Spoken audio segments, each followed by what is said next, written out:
ईसा ने उससे कहा, मार्ग, सच्चाई और जीवन मैं ही हूँ। बिना मेरे द्वारा कोई पिता के पास नहीं पहुँच सकता। यदि तुमने मुझे जाना होता तो मेरे पिता को भी जानते।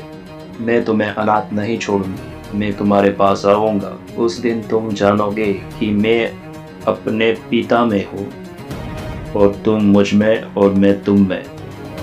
यदि कोई मुझसे प्रेम रखे तो वह मेरे वचन को मानेगा और मेरा पिता उससे प्रेम रखेगा और हम उसके पास आएंगे और उसके साथ वास करेंगे।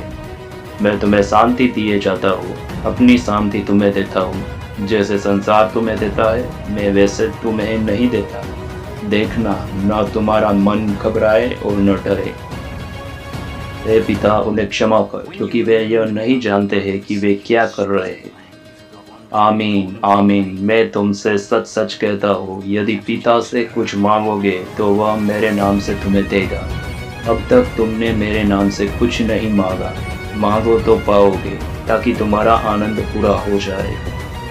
उस दिन तुम मेरे नाम से मांगोगे और मैं तुमसे यह नहीं कहता कि मैं तुम्हारे लिए पिता से विनती करूँगा, क्योंकि पिता तो आप ही तुमसे प्रीति रखता है, इसलिए कि तुमने मुझसे प्रीति रखी है और यह भी प्रतीति की है कि मैं पिता की ओर से निकल कर आया हूँ।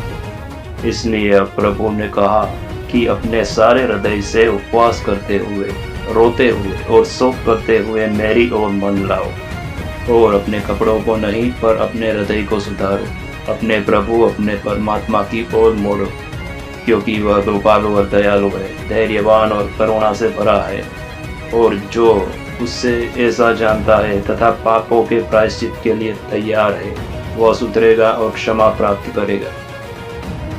यदि कोई आदमी प्यासा है तो उसे मेरे पास आने दो और पीने दो। मैं जगत में ज्योति होकर आया हूँ। सामान्य उपदेश। तुम सुन चुके हो कि कहा गया था कि अपने पड़ोसी से प्रेम रखना और अपने बैरी से बैर, परंतु मैं तुमसे यह कहता हूँ कि अपनी बैरियों से प्रेम रखो और जो तुम्हें साथ दे उनको आशीष दो। जो तुमसे घृणा करे उनका भला करो, जो तुम्हारा अपमान करे और तुम्हें पकड़वाए उनके लिए प्रार्थना करो, जिससे तुम अपने पिता की जो स्वर्ग में है संतान कहला सको, क्योंकि वह भला और बुरा दोनों पर अपना सूर्य उगाता है और धर्मियों और अधर्मियों दोनों पर मेह बरसाता है। यदि तुम अपने प्रेम रखने वालों से ही प्रेम रखो तो तुम्हारे लिए क्या फल होगा? क्या महसूल लेने वाले भी ऐसा नहीं करते? और यदि तुम केवल अपने भाइयों को ही नमस्कार करो तो दूसरे से कौन सा बड़ा काम करते हो? क्या महसूल लेने वाले भी ऐसा नहीं करते? इसलिए चाहिए कि तुम सिद्ध बनो, जैसा तुम्हारा स्वर्गस्थ पिता सिद्ध है। शरीर का दीपक आँख है, इसलिए यदि तेरी आँख निर्मल हो तो तेरा सारा शरीर भी उजियाला होगा, परंतु यदि तेरी आँख बुरी है तो सारा शरीर भी अंधियारा होगा। इस कारण वह उजियाला तो तुझ में है। यदि अंधकार हो तो वह अंधकार कितना बड़ा होगा। कोई मनुष्य दो स्वामियों की सेवा नहीं कर सकता, क्योंकि वह एक से बैर और दूसरे से प्रेम रखेगा, या एक से मिला रहेगा और दूसरे को तुच्छ जानेगा। तुम परमेश्वर और धन दोनों को ही सेवा नहीं कर सकते। इस कारण जो कुछ तुम चाहते हो कि मनुष्य तुम्हारे साथ करे, तुम भी उसके साथ वैसा ही करो, क्योंकि व्यवस्था और मसीहाओं की सीख यही है।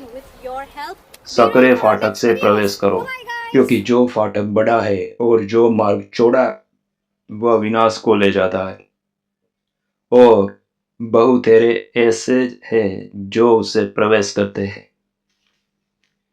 चूंकि वह फाटक छोटा है और वह मार्ग सकरा है जो जीवन को पहुंचाता है, इसलिए थोड़े ही लोग उसे पाते हैं। हर एक अच्छा पेड़ अच्छा फल लाता है और निकम्मा पेड़ बुरा फल लाता है। अच्छा पेड़ बुरा फल नहीं ला सकता और न निकम्मा पेड़ अच्छा फल ला सकता है। जो पेड़ अच्छा फल नहीं लाता वह काटा और आग में डाला जाता है। सो उनके फलों से तुम उन्हें पहचान लोगे।